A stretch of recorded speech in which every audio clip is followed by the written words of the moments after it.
Ah, Crysis, how you inspire PC gamers everywhere to think about all your thrilling visuals.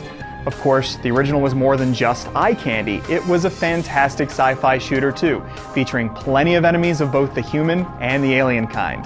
For Crysis 2, developer Crytek has left behind the North Korean jungle in favor of the urban kind of jungle. The sequel takes place in New York City, and while it takes a little while to get moving, you should stick with it.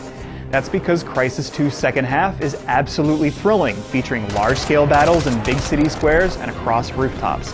This all occurs against an eerie backdrop of a city collapsing in front of your very eyes due to a horrific alien invasion. It isn't as sandboxy as the original, but Crysis 2 still feels unique. It's a nice change from all the linear corridors and most modern big-budget shooters, but still delivers a lot of cinematic wonder. It's occasionally amazing, though it is unfortunately held back by mediocre AI and some online troubles. Run, Alcatraz! You and that suit are our only hope. You play as a Marine called Alcatraz, and like Nomad from the original game, you're equipped with a nanosuit. You get this suit from Prophet, though the circumstances under which you receive it are best left to discover on your own. What's important is that the suit infuses you with special abilities. You can jump really high, you can cloak yourself and become practically invisible. You can enter armor mode and take a lot of bullets. But like many fancy and expensive things, someone else wants that suit too. So not only must you defend New York City against an alien horde, you must also deal with a bunch of soldiers that are out to get you. The characters aren't all that interesting, and the story, like the rest of the game, gets off to a slow start. But once it's in full gear, you'll want to know what's going on and where you fit in. And it all leads to an ending you probably won't see coming. What a nice change, to set up a sequel without resorting to a dumb cliché. And so you move through this amazing vision of a New York City that's crumbling around you. Once you get past the first few hours, you'll see some spectacular sights. Crysis 2 is a looker, and it does a great job of bringing this devastation to life. It doesn't utilize DirectX 11, but that doesn't mean you won't be wowed by the technical aspects. The draw distance and lighting are terrific, and the game is filled with tons of marvelous details. The game runs incredibly smoothly in spite of all the destruction around you, and we didn't run into any of the bugs or texture pop-in that trouble the other versions. It's odd that the menus only offer a few preset graphical options. It doesn't give you full control over stuff like anti-aliasing, anisotropic filtering, and the like. You can still tweak them with console commands, but you shouldn't have had to. Still, that's a nitpick. Crysis 2 looks gorgeous. Get off the street!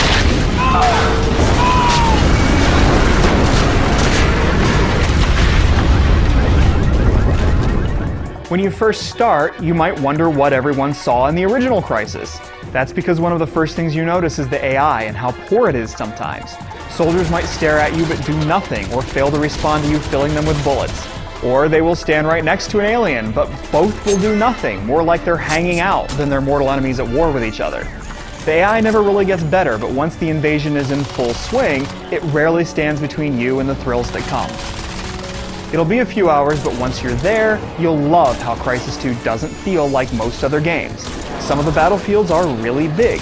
Maybe not Crysis 1 big or Far Cry 2 big, but you still get tons of room to maneuver, lots of nooks and crannies to hide in, and tons of chances to flank the enemy and take them by surprise. You approach many battles from a rooftop or ledge above. This gives you a chance to use the scan mode on your suit to check out the environment, and then decide how you want to proceed. This is where Crysis 2's variety comes from, the great flexibility that the big maps and the suit give you. Being careless gets you killed fast, but your suit's armor mode still lets you go balls out when you want to. Go cloaked, and you can flank attacking aliens or take them down with a stealth kill. All around you, the earth shakes, skyscrapers tumble, and you get a sense of what it might really be like to be in New York City under alien attack. There are few on-rail sequences here, so the sheer fun comes mostly from the amazing shootouts. You can rip guns off their emplacements and squash soldiers under the wheels of an armored vehicle. And because the vertical environments break up your line of sight, you get use out of the entire arsenal of guns. Those guns can be outfitted with various scopes and enhancements, as can your suit powers, which can be upgraded by collecting the nanocatalyst aliens leave behind when they die. Find him. Affirmative. We've got visual.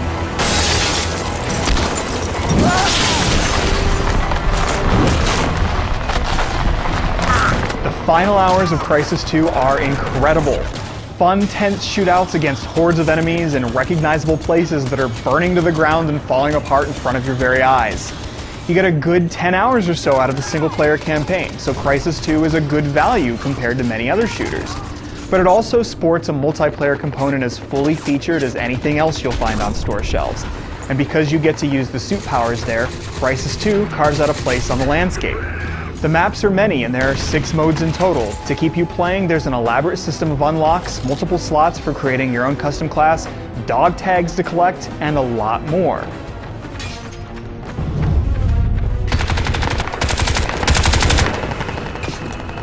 Unfortunately, there are some technical hiccups in online play. Ranked servers don't seem to be working. The matches never start. Yet we still earned XP and ranked up playing in unranked servers. And you'll want to select games from the server browser since no one seems to be really using the matchmaking.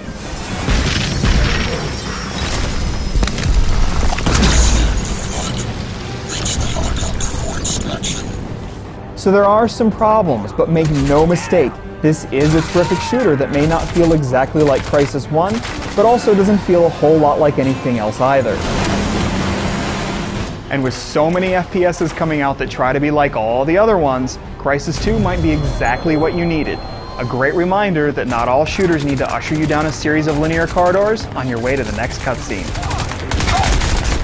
It's got some unfortunate drawbacks, but when all is said and done, what you'll remember most are the thrills of taking down big nasty aliens in a city where you're the only hope for survival. Okay, your diversion worked. They're moving troops away from Wall Street. This is our chance. Now